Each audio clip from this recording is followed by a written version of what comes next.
आज का आर्टिकल है depression and freezing point. Depression and freezing point. अब ये डिप्रेशन एंड फ्रीजिंग पॉइंट क्या होता है, हमें ये समझना। आप कभी ठंडे इलाके में घूमने गए? कुल्लू मनाली, शिमला, मसूरी या उससे भी आगे रोहतांग पास। जब आप ठंडे इलाके में घूमने जाते हैं, बर्फ पे खेलते भी हैं, आप बर्फ पे खेले एंड देन जब रात हो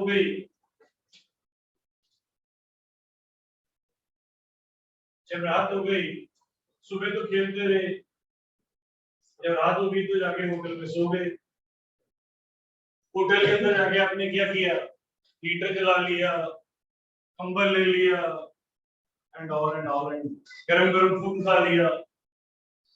बेचारी आपकी कार तो बाहर खड़ी है, तो टेम्परेचर हो गया -2। पानी कितने में फ्रीज करता है? 0 डिग्री पे फ्रीज करता है। मान लीजिए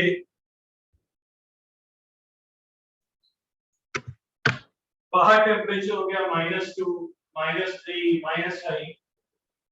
अगर इंजन ऑयल फ्रीज कर जाए, इंजन ऑयल क्या कर जाए?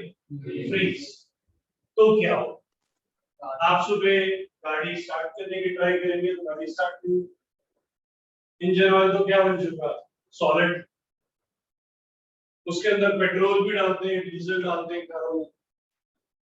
पेट्रोल वाली कार होती है, डीजल वाली कार होती है। अब भाई साहब, पेट्रोल और डीजल भी फ्रीज हो चुका। अब सुबह उठेंगे तो स्टार्ट नहीं होगी। फिर आपने सोचा क्यों ना कार को थोड़ी गर्मी दे दी जाए। कार को गर्मी देने के 2-3 तरीके हैं। या तो रूम में साथी ले जाए, लेके जाते हैं, रूम में साथ लेके जाते हैं। दूसरा होता है कैंप फायर, थोड़ी सी नीचे उसके आग जला देते हैं, जलाते हैं, कार को भी गर्मी मिल जाएगी और कहीं इट कैचेस फायर तो सारी होटल गर्मी ले लेगा और आपका वीडियो भी वायरल हो जाएगा। ऐसा करते हैं। कार को या दूसरा होता है कंबल पर डालते फिर ठंड से कैसे बचा? गाड़ी पे गर्म पानी डाला ना? मैं तो पूछ रहा हूँ क्या पानी डालते? फिर आप पहाड़ों में गए कि नहीं गए? फिर जब ठंड होती है और मान लीजिए इंजन ऑयल फ्रीज कर गया तो क्या करेंगे? गर्म पानी डालेंगे। हाँ सर, शिमला में तो पार्किंग ही नहीं मिलती। गैराज तो बड़ी दूर की बात है, मिलती हाँ पार्किंग वो सड़क पे नहीं मिल जाते हैं। हो सकता है आप 7 स्टार में जाते हैं, वहां मिल जाती है, पर आम होटल से नहीं मिलती। तो बात यार ये कि जब ठंड ज्यादा हो जाएगी, इंजन ऑयल फ्रीज कर जाएगा, पेट्रोल फ्रीज कर जाएगा। उस फ्रीजिंग को कैसे रोका जाए कि गाड़ी का जो इंजन ऑयल है, पेट्रोल है, वो फ्रीज ना जाए? उसमें हमें जरूरत पड़ती है डिप्रेशन। डिप्रेशन फ्रीजिंग पॉइंट कम कर दिया जाए कि वो फ्रीज ही ना। आपने शायद कभी इस चीज को देखा हो, मैं आपको दिखाता हूँ।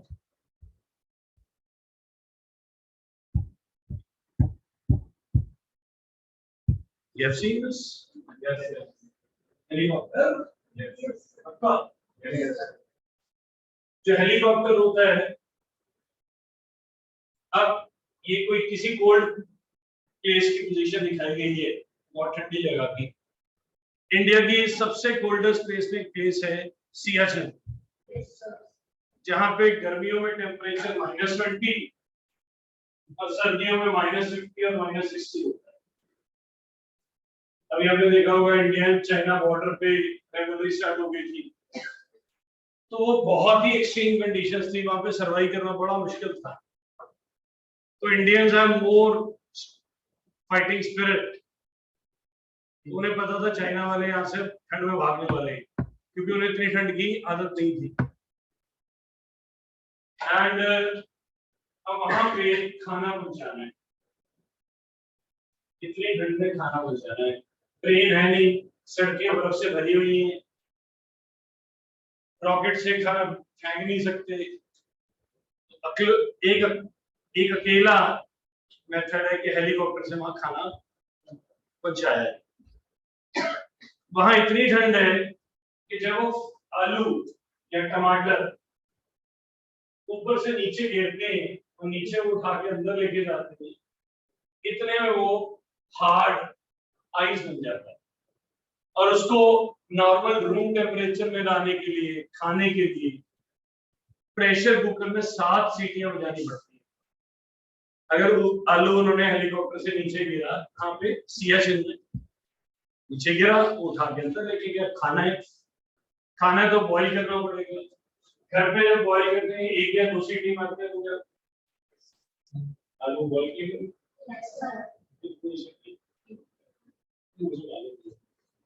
मैंने कभी ट्राई भी नहीं की जानने की, पता चला थोड़ी देर बाद फिर आंसर आलू बॉईल कर रहे हैं, आलू के पराठे भी बना रहे हैं। तो वो जो रूम टेम्परेचर में मैं आलू बॉईल करने को तो 1 सीटी में बन जाते हैं, सियाचिन जैसी प्लेस पे ही 7 सीटियां लगती है, टेम्परेचर -50 -60। तो सोचिए हेलीकॉप्टर ऊपर उड़ रहा है, खाना गिर रहा है और उसका इंजन ऑयल फ्रीज कर जाए या उसका पेट्रोल फ्रीज कर जाए तो क्या होगा हेलीकॉप्टर के साथ? क्रैश हो जाएगा, इंजन भी बंद हो गया, फ्यूल भी बंद हो गया, खत्म। कभी एरोप्लेन पे ट्रैवल किए? ठीक है,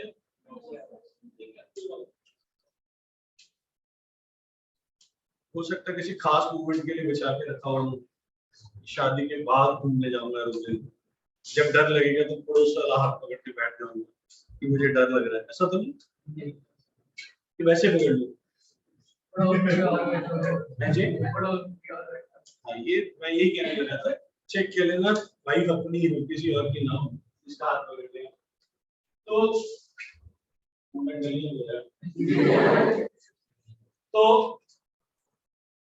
जो एरोप्लेन होता है उसके अंदर जो टेम्परेचर होता है वो 10-15 डिग्री 20 डिग्री होता है नॉर्मल टेम्परेचर। कभी जब वो उड़ रहा होता है काफी हाइट पे होता है, तो कभी जो पायलट है उसकी अनाउंसमेंट को ध्यान से सुनना, वो ऐसे बोलता है कि हम 30,000 फीट पे फ्लाई कर रहे हैं और इस समय अंदर का टेम्परेचर 15 डिग्री या 20 डिग्री है और बाहर का टेम्परेचर -40 डिग्री है। सारे दिन घबरा क्या हो -40 बाहर का, मतलब उस समय अगर बाहर से एयर अंदर आ जाए तो फ्रीज करने वाली स्टेज में पहुंच जाए। तो पर इंजन तो बाहर ही है, पेट्रोल भी बाहर है, क्या जो एयर एरोप्लेन का वो फ्रीज ना कर जाए, वहां पे क्या चाहिए? टेम्परेचर क्या चाहिए? चलिए बताइए पानी का फ्रीजिंग पॉइंट कितना है? आइस का मेल्टिंग पॉइंट कितना है? 0 डिग्री। आइस का मेल्टिंग पॉइंट 0 डिग्री।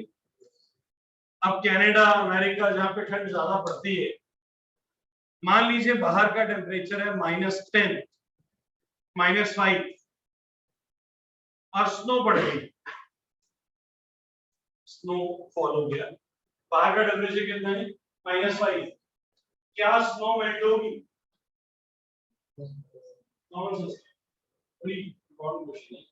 वैसे घर वाले कहते हैं हमारे बच्चे बड़े इंटेलिजेंट।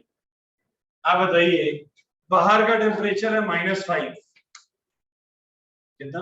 -5 और स्नोफॉल हो गई है, क्या -5 पे वो मेल्ट करेगी? कब मेल्ट करेगी? 0 डिग्री पे। इसका मतलब snow will remain on the roads. अगर मान लीजिए स्नो का मेल्टिंग पॉइंट कम कर दिया जाए और -10 हो जाए, कितना हो जाए? -10। एक्सटर्नल टेम्परेचर कितना है? -5। हमने मेल्टिंग पॉइंट कितना कर दिया? क्या वो स्नो पिघल जाएगी? पिघल के पानी बन जाएगा, पानी बन जाएगा तो वो ड्रेन में मेल्ट होकर निकल जाएगी, सड़कें क्या हो जाएंगी, साफ। तो वहां पे हमें डिप्रेशन एंड फ्रीजिंग पॉइंट की जरूरत है। तो पहले आपको ये समझ आएगा कि फ्रीजिंग पॉइंट कहाँ कम किया जाए, इंजन ऑयल में, पेट्रोल में, and clearing of snow from the roads. Is the thing clear? Yes, sir. एक चीज और, petrol is also known as gasoline. Paper में जब क्वेश्चन आता है वो कई बार पेट्रोल को गैसोलीन लिख देता है, अब बच्चे कंफ्यूज हैं क्या भैया, इंडिया में पेट्रोल बोलते हैं, अमेरिका में गैसोलीन कहते हैं। क्लियर? ओके, आइए अब ये वर्क कैसे करता है ये समझते हैं। पहले आपको ये समझ आया what is the requirement of depression in freezing point, बात समझ आई? Yes, sir. हमें डिप्रेशन इन फ्रीजिंग पॉइंट की जरूरत क्यों या है क्या? देखिए दो तीन चीजें होती है क्या, कैसे होता है और फायदे क्या। हमने फायदे पहले समझ लिए कि हमें फायदे क्या, इससे हमें ये भी समझ आ गया कि वो है क्या। अब हमने ये समझना है ये होता कैसे, हाउ इट वर्क्स, हम फ्रीजिंग पॉइंट कम कैसे कर सकते हैं। Put your pen down, I'll explain the graph and try to understand a very simple graph. I'll explain how many times? दो बार बहुत, तीन बार, दो बार। नमन जी कह रहे हैं दो बार। देखिए मैं तो आपकी बात मानूंगा, पेरेंट्स से जरूर बोलिएगा कि पापा दो बार फेरे लेने लेके देंगे, पहले 7 फिर 7।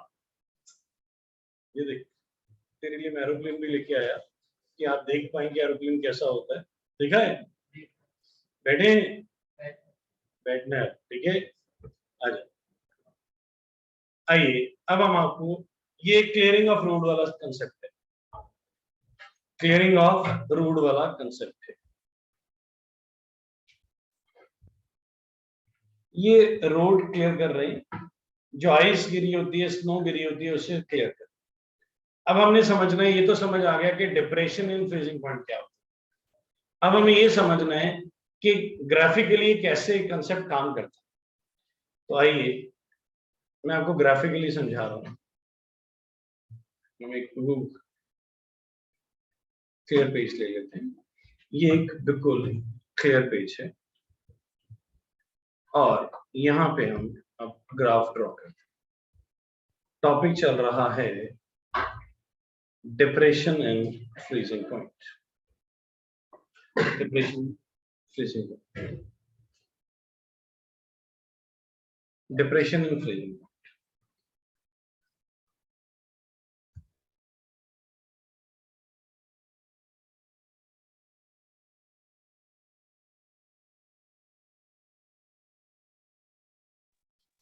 डिप्रेशन एंड फ्रीजिंग पॉइंट, आइए ग्राफ स्टडी कर रहे हैं। ये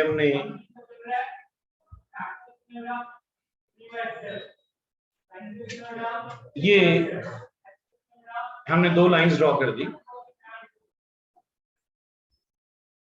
this is vapour pressure, this is vapor pressure, this is temperature, this is temperature। ये ग्राफ कैसे बढ़ना है बड़ा इंपॉर्टेंट है। टेम्परेचर बढ़ाते हैं तो वेपर्स बढ़ते हैं कि कम होते हैं? टेम्परेचर बढ़ाते हैं तो वेपर्स बढ़ते हैं, तो वेपर प्रेशर भी बढ़ता है। तो ये है टेम्परेचर, इस तरह टेम्परेचर बढ़ रहा है। तो अगर मैं इस तरफ जाऊंगा तो क्या होगा? टेम्परेचर कम होगा।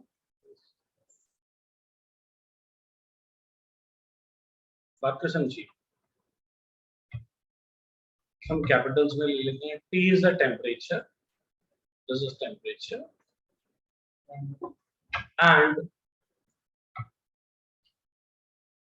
इस तरफ टेम्परेचर बढ़ रहा है, इस तरफ बढ़ रहा है। तो अगर हम ऑपोजिट साइड जाएंगे तो टेम्परेचर, अगर टेम्परेचर कम हो रहा है तो वेपर्स भी कम होंगे, यस और नो? इसको समझिए, from A to B, what is happening? From A to B temperature कम हो रहा है, वेपर्स क्या आपको ये क्लियर है? हर्षी के ऊपर से निकल गया है, हर्षी खड़े हो जाइए अगर ऊपर से जा रहा है तो। What is vapour pressure? Temperature बढ़ाएंगे तो वेपर्स बढ़ेंगे कि नहीं बढ़ेंगे? तो वेपर प्रेशर भी बढ़ेगा। हम पढ़ रहे हैं ए टू बी, अब मुझे बताइए ए टू बी इस तरह वेपर प्रेशर बढ़ता है, ए टू बी जो हम पढ़ रहे हैं, ए टू बी वेपर प्रेशर बताइए कम हो रहा है कि बढ़ रहा है? टेम्परेचर, हम भी यही बोल रहे हैं, टेम्परेचर कम करने से वेपर प्रेशर कम हो रहा है। ए टू बी में क्या हो रहा है? टेम्परेचर कम हो रहा है, इसलिए वेपर भी कम हो रहे हैं। कोई डाउट? बैठ जाइए। ए टू बी टेम्परेचर कम कर रहे हैं तो वेपर्स भी कम होते जा रहे हैं, टेम्परेचर कम करते जा रहे हैं तो वेपर्स भी कम होते जा रहे हैं। इट कंटिन्यूज, हम टेम्परेचर कम करते गए वेपर कम होते गए, हम टेम्परेचर कम करते गए वेपर कम होते गए, हम टेम्परेचर कम करते गए वेपर कम होते गए।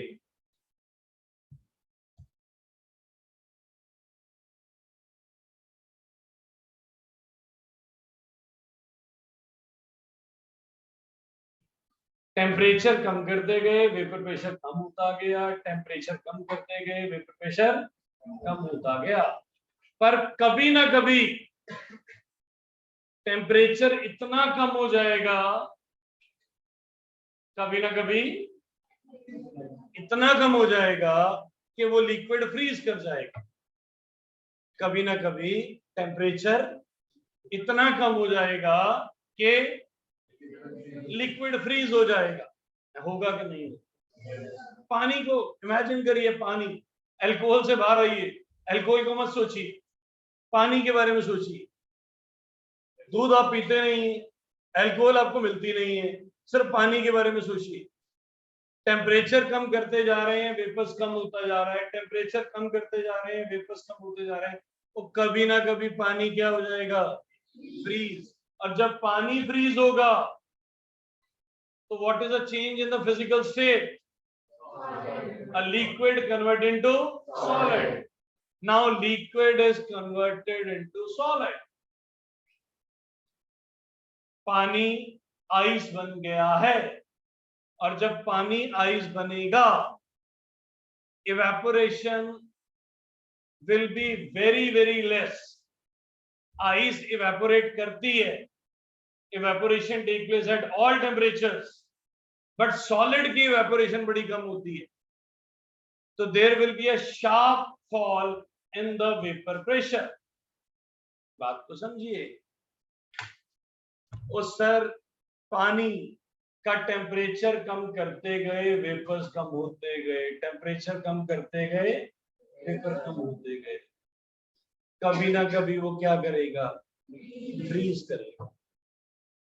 अब वो फ्रीज कर गया, फ्रीज कर गया तो वो क्या बन गया? सॉलिड। अब वो सॉलिड बन गया है, सॉलिड की इवेपोरेशन बहुत कम होती है, सॉलिड की इवेपोरेशन बहुत कम होती है। अब there will be a sharp fall in the vapor pressure. मैं कलर चेंज कर देता हूं। There will be a sharp fall in the vapor pressure. बोलिए, क्या आपको A to B and B to C समझ आया है? Yes or no? Yes, sir. दोनों पॉइंट्स को फिर से एक बार सोचिए। A to B टेम्परेचर कम हो रहा है तो वेपर प्रेशर कम हो रहा है। हम टेम्परेचर कम करते गए, वेपर प्रेशर कम होता गया, टेम्परेचर कम करते गए, वेपर प्रेशर होता गया। कभी ना कभी अब वो लिक्विड फ्रीज करेगा। मान लीजिए वो बी पॉइंट पे फ्रीज करेगा, वाटर बिकम आइस। अब वाटर जब आइस बना, आइस इज सॉलिड, सॉलिड की इवेपोरेशन बहुत कम होती है पर बहुत कम होती है। There will be a sharp decrease in the vapor pressure. That is from B to C. बोलिए यहां तक समझ आ गया? Yes, sir. अब ये प्योर वाटर जिसको हम प्योर, ये प्योर वाटर की line, sorry A to B, B to C, pure water. अब हमने क्या किया, हमने पानी के अंदर नमक डाल दिया। पानी के अंदर क्या नमक के वेपर्स बनते हैं सर? क्या नमक के वेपर बनते हैं? नमक हमने पानी में डाल दिया, क्या नमक इवेपोरेट होता है? कोई एग्जांपल दीजिए जिसमें प्रूव होता हो कि नमक इवेपोरेट नहीं होता। सब्जी, जब हम सब्जियां बनाते हैं, सब्जी को गर्म करते हैं, क्या हर बार नमक दोबारा डालना पड़ता है? हाँ, पानी कम हो जाता है, तरी कम हो गई, कुछ कम हो गया, थोड़ा पानी और डाल देते हैं। Water will evaporate, salt will not evaporate. Salt is non volatile. क्या शुगर इवेपोरेट करता है? नो। नहीं तो खीर जब भी गर्म करेंगे चीनी डालनी पड़ जाए। तो ये नॉन वॉलेटाइल है, इसके वेपर नहीं बनते, इसके वेपर नहीं बनते। अब हमने पानी में क्या डाल दिया? नमक। छोटी सी फिगर बनाते हैं और इसको समझते हैं। ये हमने एक फिगर ली, ये कंटेनर है और इसके अंदर ये पानी डाला हुआ है, इसके अंदर पानी डाला हुआ है। अब प्योर वाटर है तो सारा सरफेस किसके पास था? वाटर के पास था। अब हमने इसमें नमक डाल दिया, अब नमक इसमें होमोजेनियसली मिक्स हो गया। होमोजेनियस मींस थॉरली, हर तरफ इक्वल मिक्स हो। क्या वो सरफेस पे भी आएगा? यस और नो? जब नींबू पानी पीते हैं, सिप लेते हैं ऊपर से, क्या वो नमक मुंह में जाता है? यस, नमकीन टेस्ट आता है। अब ये पानी की बोतल है, अगर मैं इसमें नमक डाल दूं और पीऊं, क्या नमक मेरे मुंह में जाएगा? तो नमक, salt is present on the surface. क्या पानी का सरफेस एरिया पहले से कम हुआ कि नहीं हुआ? अगर पानी का सरफेस एरिया पहले से कम हुआ तो वेपर्स कम होंगे कि ज्यादा होंगे? कम होंगे कि ज्यादा होंगे? कम होंगे। तो कम होंगे तो मेरी लाइन ऐसे होनी चाहिए, एक्स और वाई। कौन सी कम है? नीचे कौन है? एक्स नीचे है कि वाई नीचे? एक्स नीचे। ये मानते हो एक्स नीचे, तो मैं एक्स वाली ड्रॉ कर रहा हूं। X is what? Water with salt. Water with salt. तो मैंने ये नमक वाला पानी लिया, उसका टेम्परेचर कम करता गया और कभी ना कभी वो इसको कट कर, it should be free hand like this, कम करते जा रहे हैं, कभी ना कभी इसको कट। थोड़ा मैं और अच्छा बनाता हूं, ये देखिए, इसको यहां कट कर गई। ये क्या था? Water with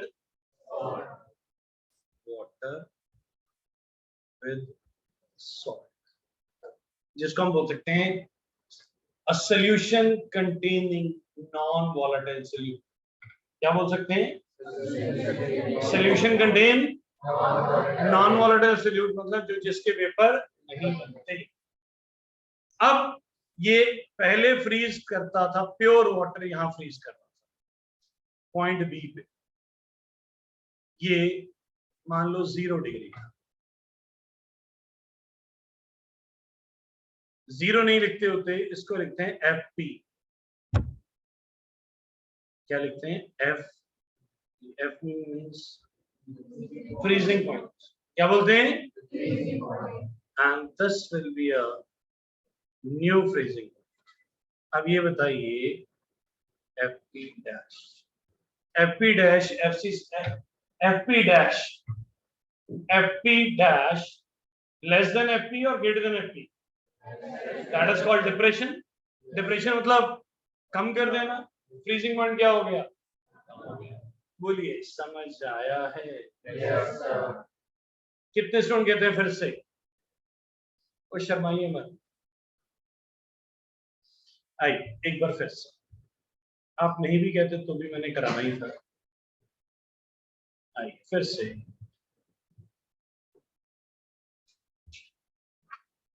pure water temperature कम कर रहे हैं तो वेपर प्रेशर कम हो रहा है from A to B. Temperature कम करते गए, वेपर प्रेशर कम होता गया। बी पे जाके वो फ्रीज कर गया। बी पे क्या कर गया? फ्रीज कर गया। अब जब उसने फ्रीज किया तो वो सॉलिड बन गया। सॉलिड बना तो there will be a sharp decrease in the vapor pressure. This is C. B to C, you can see there is a sharp decrease in the vapor pressure. Why there is a sharp decrease in the vapor pressure? Why there is a sharp decrease in the vapor pressure? Because it is converted into solid. This is finished. This is pure solvent. This is pure solvent. That is. अब हमने a solvent with non-volatile solute, पानी में नमक ले लिया, पानी में नमक ले लिया तो उसका वेपर प्रेशर कम होगा या ज्यादा होगा? ये नीचे रख लिया। टेम्परेचर कम करते गए वेपर प्रेशर कम होता गया। कभी ना कभी इसको टच करेगा, जहां पे ये टच करेगा ये न्यू फ्रीजिंग पॉइंट। पहले जो फ्रीजिंग पॉइंट था वो क्या था? ये था बी पॉइंट। मैं इसको डॉटेड ले लेता हूं। अब जो फ्रीजिंग पॉइंट है वो सी पॉइंट। तो अगर मान लो ये 0 डिग्री है तो ये -5 होगा। ये सुन, 5 से कम होगा ना, 0 से कम होगा। 0 से कम कितना भी, -5, -10, -20 कम होना चाहिए। That is called depression in the. वो समझ आया है? नहीं आया? एक बार फिर से रेज हैंड, किस किस को नहीं आया? वो शर्माइए मत सर। एक बच्चा जिद पे अड़ गया, उसने 11 बार करवाया, मैंने तब भी पढ़ाया। तुम तो अभी तीसरी बारी करवा रहे हो। बोलो, शर्माइए मत। सबको समझ आ गया है? जो ऑनलाइन बैठे उन्हें सबको क्लियर हो गया सर? Yes sir. इस ग्राफ को आपने बनाना है, पर रुक जाइए। इस ग्राफ को आप 2 बार पढ़िए, 3 बार पढ़िए। ट्राई करिए कि बिना देखे आप बना, बिना बोर्ड पे देखे। उससे आपको कॉन्फिडेंस आएगा, यस एग्जाम में मैं बना सकता हूं कि नहीं बना सकता। बनाइए।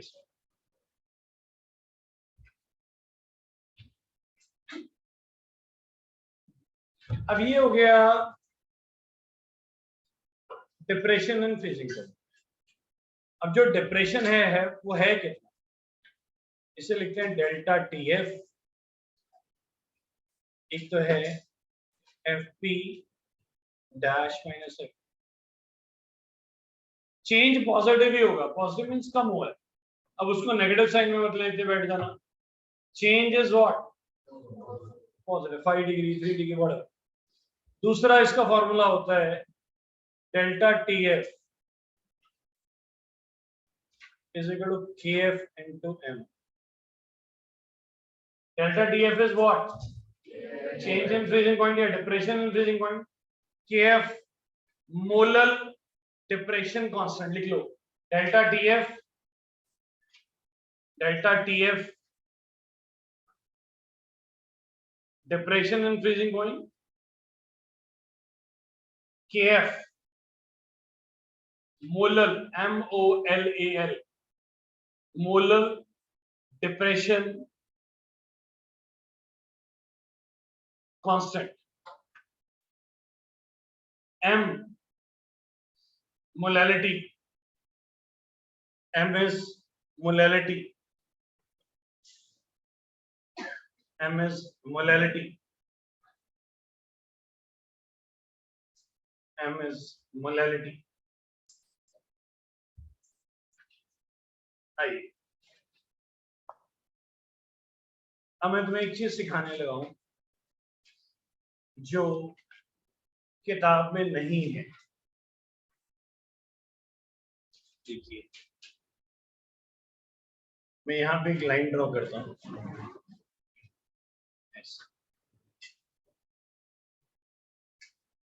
एंड कुछ इस तरह से, और अगर तुम इसको ध्यान से देखो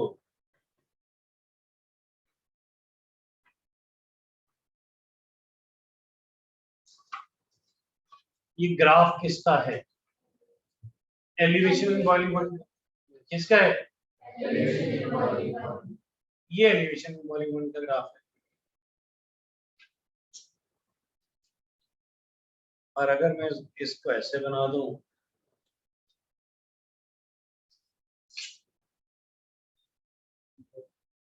तो ये किसका ग्राफ है, डिप्रेशन इन फ्रीजिंग पॉइंट का ग्राफ है।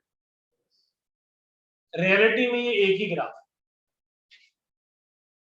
ये किताब वाला कभी नहीं पढ़ाएगा, स्कूल का टीचर कभी नहीं पढ़ाएगा, ये एक ही ग्राफ है। जो नमक डिप्रेशन इन फ्रीजिंग पॉइंट करता है वही नमक एलिवेशन इन बॉइलिंग पॉइंट भी करता है। जो non volatile solute boiling point बढ़ाता है वही solute depression in freezing point भी करता है। अब तुमने डिसाइड किया कि कार को हमने लेके जाना है शिमला। कभी तुम मैकेनिक को कहते हो इसमें ना पहाड़ों वाला इंजन ऑयल डाल। अब तुमने जाना राजस्थान, इसमें ना राजस्थान वाला गरम वाला इंजन ऑयल डाल। ओ भैया, it is a coincidence, it is a observation कि जिस इंजन ऑयल का हमने बॉइलिंग पॉइंट बढ़ाया अपने आप ही उस इंजन ऑयल का फ्रीजिंग पॉइंट भी कम हो गया। हमें दो अलग अलग काम नहीं करने पड़े। ये एक तरह का कोइंसिडेंस था या ऑब्जर्वेशन थी। जितना तुम क्या करते जाओगे फ्रीजिंग पॉइंट, जितना तुम बॉइलिंग पॉइंट बढ़ाते जाओगे उतना फ्रीजिंग पॉइंट कम भी होता जाएगा। तो रियलिटी में हमें दो तरह के इंजन ऑयल की जरूरत नहीं है। बात समझ आ रही है? नमक डालने से जहां बॉइलिंग पॉइंट बढ़ता है उसी नमक से फ्रीजिंग पॉइंट कम भी हो जाता है।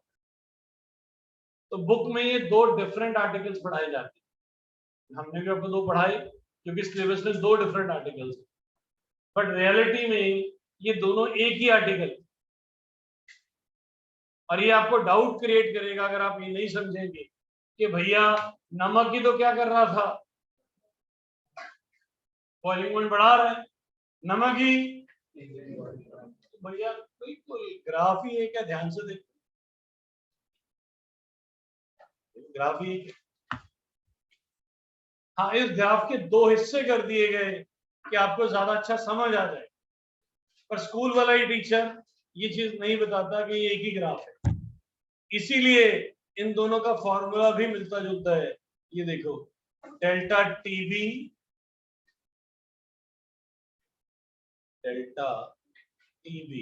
Is equal to KB into M, delta TF is equal to KF into M. बोलो फॉर्मूले मिलते जुलते हैं कि नहीं? Delta TB is equal to KB into M, delta TF is equal to, बोलो समझ आया है? चैलेंज हो रहा है, बोलो इसमें क्या बैठे, क्वेश्चन है थ्योरेटिकल, या तो आता है या नहीं आता। बोलो कितने स्टूडेंट रेडी है चैलेंज लेने के लिए? जो रेडी है खड़े हो जाए, सिर्फ खड़े हो ना, पनिशमेंट थोड़ी दे रहा हूँ। कितनों में जिगरा है चैलेंज लेने का? अब जो आंसर देगा वो बैठेगा। ओ सर जिंदगी में घबराते नहीं होते, ज्यादा एक चीज याद कर लो, ज्यादा से ज्यादा क्या बुरा हो सकता, नहीं आता होगा, पर जिसने ये सोच लिया ना वो जिंदगी में मार नहीं खा सकता, इससे ज्यादा बुरा नहीं हो सकता, ये नहीं आता होगा तो। पर ये तो है कि क्लास में तुम वो बच्चे बन जाओगे जिस सिर्फ तुम्हें आता होगा। That is the thing. Okay, first question सबके लिए जो खड़े हैं, जो ऑनलाइन भी हैं वो भी खड़े हो सकते हैं, जो खड़े होंगे सिर्फ वो आंसर देंगे। क्वेश्चन ये है कि जितना बॉइलिंग पॉइंट बढ़ेगा, जितना बॉइलिंग पॉइंट बढ़ेगा क्या उतना ही फ्रीजिंग पॉइंट कम होगा? अगर हाँ तो क्यों, अगर ना तो क्यों नहीं? क्वेश्चन समझिए, हिंदी में बोल रहा हूं, इंटरप्रिटेशन प्रॉब्लम ना आ जाए। जितना बॉइलिंग पॉइंट बढ़ेगा क्या उतना ही फ्रीजिंग पॉइंट कम होगा? अगर हाँ तो क्यों, नहीं तो क्यों नहीं? आप कह रहे हो व्हाई? आपका आंसर जरूरी है, कोई और? मैं वैसे आंसर दूंगा, चलो बाद में दूंगा, पहले आपके आंसर्स ले लेते हैं। सर वो जितना का टेम्परेचर बढ़ेगा तो बॉइलिंग पॉइंट बढ़ेगा, टेम्परेचर कम होगा तो बॉइलिंग पॉइंट। सर मेरी क्वेश्चन को समझिए हिंदी में, अगर 5 डिग्री फ्रीजिंग पॉइंट बढ़ा, कंसंट्रेशन सब कुछ सेम है, क्या 5 डिग्री ही फ्रीजिंग पॉइंट कम होगा? अगर हाँ तो क्यों, ना तो क्यों नहीं? आप बोल रहे नो, आपने नो बोला, व्हाई? क्योंकि एलिवेशन में ग्रेजुअली प्रेशर इंक्रीज हो रहा है और वहां पे जो चेंज है वो शार्प और पीआर सेम यहां पे शार्प। मैं भी ये नहीं बोलता कि आपका आंसर गलत है या, चलो छोड़ो, ये परफेक्ट आंसर नहीं है। नहीं आंसर नो है ये भी नहीं गारंटी, मतलब ये लॉजिक गलत है। हाँ जी, सर उसकी एक टाइम के बाद स्टेट है वो सॉल्व हो जाती है, जिससे प्रेशर को फेस बहुत कम होना शुरू हो जाता है, इसका फ्रीजिंग पॉइंट पर धीरे-धीरे कम होगा, बॉइलिंग पॉइंट है स्टेट बदल जाती है। स्टेट बदल रही है, पेपर्स बन रहे हैं, स्टेट तो चेंज हो रही है, बॉइलिंग पे स्टेट नहीं चेंज होती, बराबर आएगा। वाई बेटिया,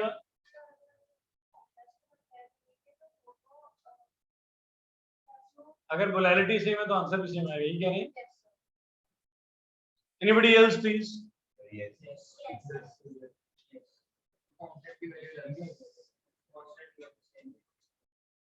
देखो ये आप सबकी डिफरेंट ऑब्जर्वेशन है, कोई भी परफेक्ट नहीं है, कोई भी गलत नहीं है, मैं तो ऑब्जर्वेशन, अब बोल रहे हो ना, अब तुम्हें जिंदगी भर यह चीज नहीं भूलेगी, जो बच्चे आंसर्स दे रहे हैं, चाहे गलत हो जाए चाहे ठीक हो जाए। अब सुनिए, पहले तो सारे बैठ जाइए, अच्छी ट्राई थी, बैठ जाइए। अब आंसर सुनिए, जितना बॉइलिंग पॉइंट बढ़ रहा है उतना फ्रीजिंग पॉइंट कम नहीं होगा, ये इक्वल नहीं है पहला। अब दूसरा, ये इक्वल क्यों नहीं है, इसके दो रीजन। अगर मोलैलिटी सेम है, केबी जो होता है और केएफ होता है, ये बराबर नहीं है, कांस्टेंट डिफरेंट। नमन जी के इधर से आंसर ठीक आ रहा था, ये कांस्टेंट की वैल्यू सेम नहीं है।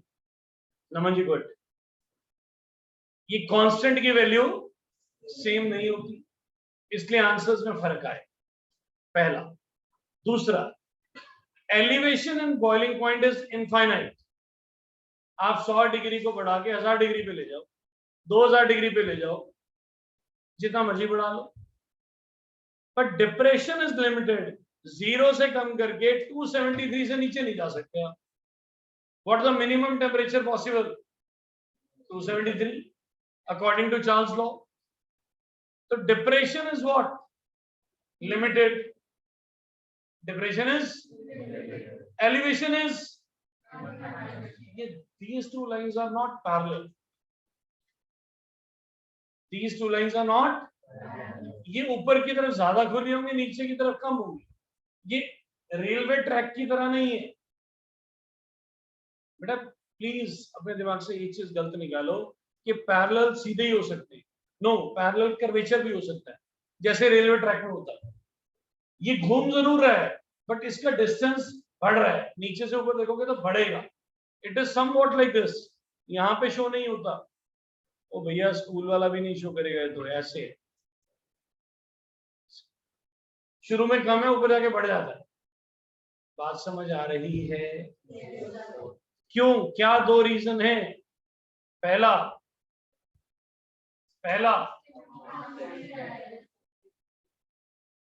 elevation is unlimited, depression is limited. Second, constant की वैल्यूज अलग है। वही सुना गया। तो भैया नीट में आया वो ये क्वेश्चन, इसलिए कराया मैंने। लिखो, नोट डालो, note NOTE note. The elevation in boiling point and depression in freezing point. The elevation in boiling point and depression in freezing point with same concentration are not equal,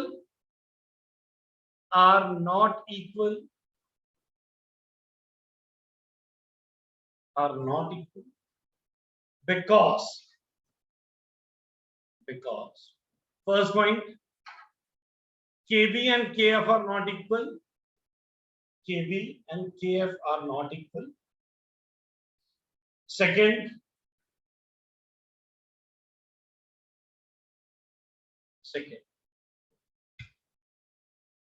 elevation is unlimited. Elevation in boiling point is unlimited. Depression in freezing is limited. Depression in freezing is limited.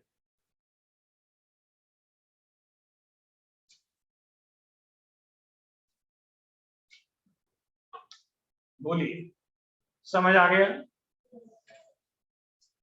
एक और beautiful question हो जाए, बोलो। वो किताब में नहीं मिलते, बड़े हिडन क्वेश्चंस होते हैं ये, और स्कूल वाले टीचर से मत पूछ लेना, ये पहले बता रहा हूं।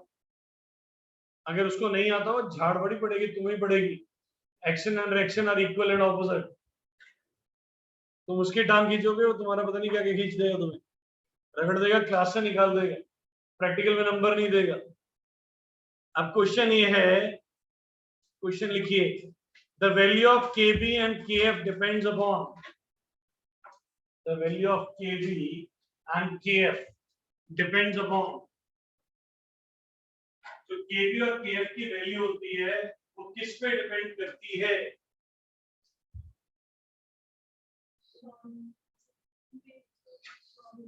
हाँ जी, solute, solvent, solution, none of these. Solute, solvent, solution, none of these. चलो की बताएंगे। ऐसा मैं तो अच्छा नहीं है ना, डाइस 6 वाला होता है, मैं 4 वाला लूंगा। तो 10 बोलो चलो ये क्या होगा? कुछ ही बोल सोच रहे हैं। Fifth option Prabha ji, solution pure प्रसाद बेटा है जी, सल्यूट रजत जी, online Sir, salute. Aman ji, online जो बैठे हैं कोई भी, Solution.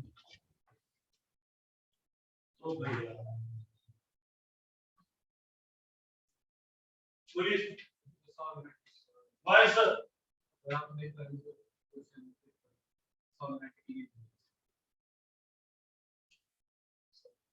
हाँ जी बोलिए। सॉल्वेंट की वजह से सॉल्यूशन ऑफ दिस स्टेट आप क्यों कह रहे हैं सर सॉल्वेंट? क्या लिखा हुआ? हमने कहा पढ़ा है solvent. Very good sir. Charanjeet ji वह गल दसा मनोगे तभी तक वैसे दस। You have a very good brain. You are wasting your brain by studying less. Your observation is very strong. अगर तुम रोज 5-6 घंटे पढ़े ना, 8 घंटे 6 घंटे, you can crack any paper. बेटा एक चीज याद रखना, आपके पास ब्रेन है और आप उसको यूज नहीं कर रहे, उससे बड़ा ब्लंडर कोई नहीं।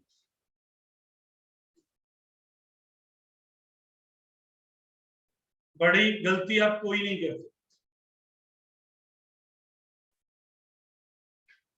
The value of KB and KF, the value of KB and KF only depend upon solvent. Only depend upon solvent.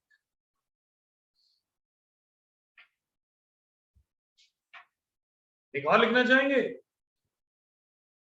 एक और चीज बढ़िया सी किताब में नहीं मिलेगी, ढूंढते रहना। अब अगला पॉइंट लिखाऊंगा और क्लियर होगा। एक पॉइंट और लिखा रहा हूं, कंडीशन फॉर कॉलिगेटिव प्रॉपर्टीज। पता नहीं लिखवाया था कि नहीं, नहीं लिखवाया तो लिख लो, लिखवाया हुआ है तो रिवाइज हो जाएगा। Condition for colligative property, first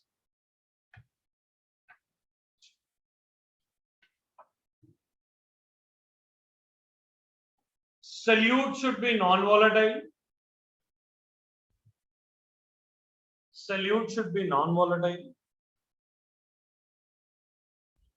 Solute मतलब जो कम है, जो पानी में डाला गया नमक, वो क्या होना चाहिए?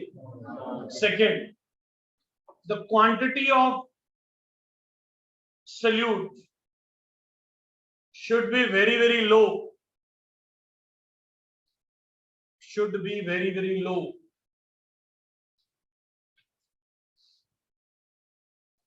आई एक और चीज बताते हैं, बड़ी चीजें जो किताब में नहीं होती। When you study a same article 10 times, 20 times, आपको कुछ चीजें अलग से दिखने लग पड़ती हैं जो लिखी नहीं है। प्रतिमा बेटा, can you define colligative properties?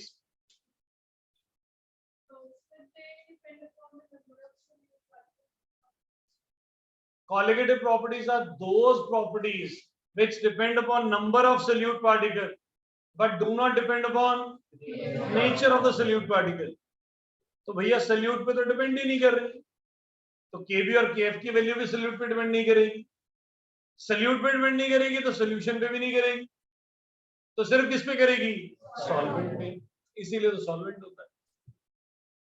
तो समझ आया? इनडायरेक्ट क्वेश्चन है। हाँ जी, एक सेकंड, बोलिए समझ आया? क्या डेफिनेशन है? Colligative properties are those property which depend upon but do not depend upon solute पर डिपेंड ही नहीं कर रही, solute से डिपेंड होगी। सोल्यूशन में कितनी चीजें होती हैं? Solute and solvent. सोल्यूट है नहीं, बचा क्या? अब तुम बताओ सॉल्वेंट ज्यादा अप्रोप्रिएट है कि सोल्यूशन ज्यादा अप्रोप्रिएट है? अब किसी को लगेगा सोल्यूशन ज्यादा अप्रोप्रिएट है तो लिख लो।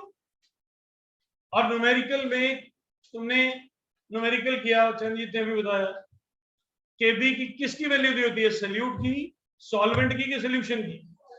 केबी फॉर वाटर दिया हुआ था, वाटर क्या है? सॉल्वेंट है। क्लियर? बैठ जाइए। हाँ जी सर, आप कुछ पूछ रहे थे, पूछिए please. stand up. Can you define colligative property once again?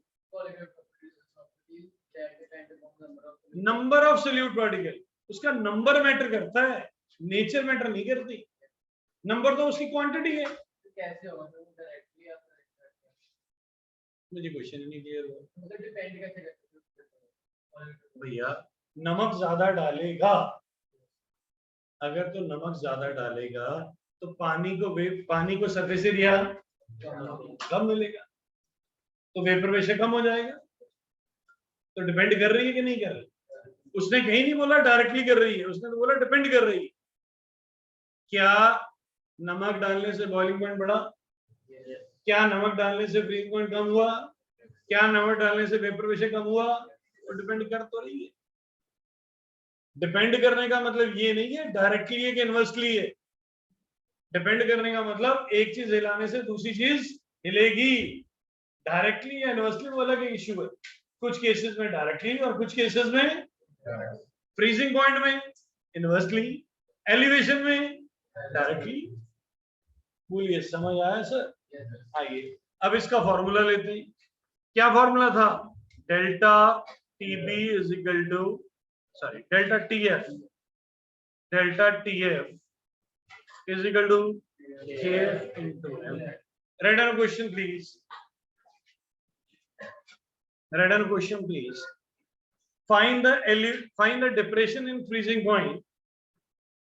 Find the depression in the freezing point of water when 30 grams of glucose 30 grams of glucose dissolved in 500 grams of water. 500 grams of water. Kf for water is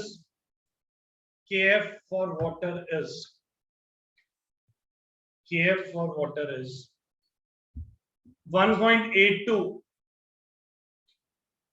अब इस question में देखो KF किसका दिया है? Water का। तो वो क्या है? सॉल्वेंट।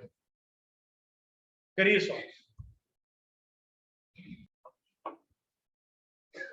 डेल्टा टीएफ, केएफ दिया हुआ है 1.82, molality given weight 30, molecular weight glucose का 180 इंटू 500 अपॉन।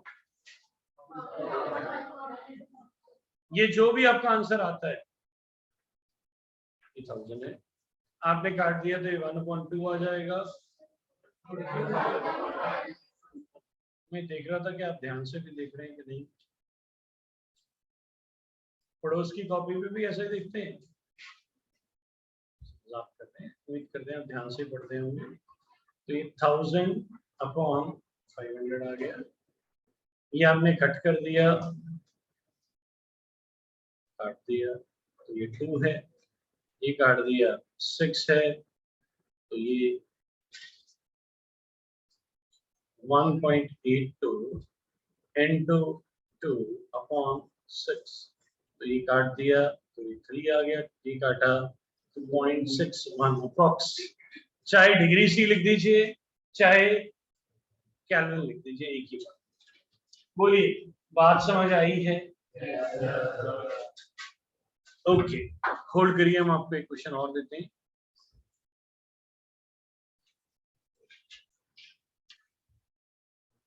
एनसीईआरटी का क्वेश्चन है दिया, हिंट दूं, बोर्ड में भी आया हुआ है, सेम क्वेश्चन बोर्ड में आया हुआ है।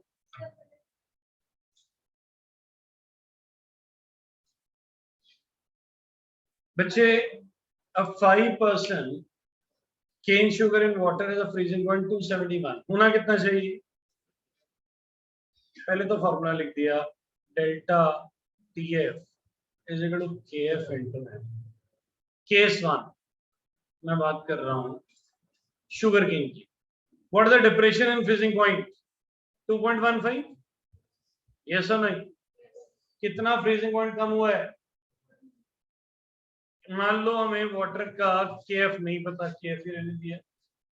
5%, 5 ग्राम इन 100 ग्राम्स, तो 5 ग्राम्स ऑफ शुगर 5/342 इंटू 1000।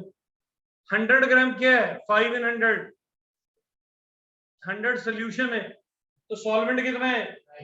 95। ये दो चीजें इंपॉर्टेंट है, 5% का 5 आना और यहाँ 95 आना, क्योंकि सोल्यूशन 100 ग्राम्स है तो सॉल्वेंट कितना है। अब एक तरीका तो ये है, यहां से केएफ निकाल लो, जो कि बड़ा लेंथी मेथड है। दूसरा है केस 2, हमें मालूम नहीं कितना फ्रीजिंग है, डेल्टा टीएफ डैश ले लेते हैं इसे, केएफ तो सेम ही होगा, केएफ रख लो। 5% ही है, पर ये ग्लूकोज है, ग्लूकोज मीन्स 180, ग्लूकोज 5/180 इंटू 1000/95। अब कट करना है, अब कट कर दिया, ये कट गया, दोनों को डिवाइड कर देना, 5 कट गया, केएफ कट गया, तो ये क्या बन गया? 2.15 upon delta TF dash is equal to 1/342 upon 1 can you find delta TF dash? Yes or no? Yes, sir. So if you divide, your calculation decreases a lot. Another method, you find KF from the first equation and then put KF in the second equation, which is a very lengthy method. बोलो, समझ आया है? मुश्किल था? Paper में आता है, teacher को पता है आप चूक के आने वाले हैं क्वेश्चन को, इसीलिए बोर्ड में भी आया हुआ है। एक बार कर पढ़ के देखो, करके देखो।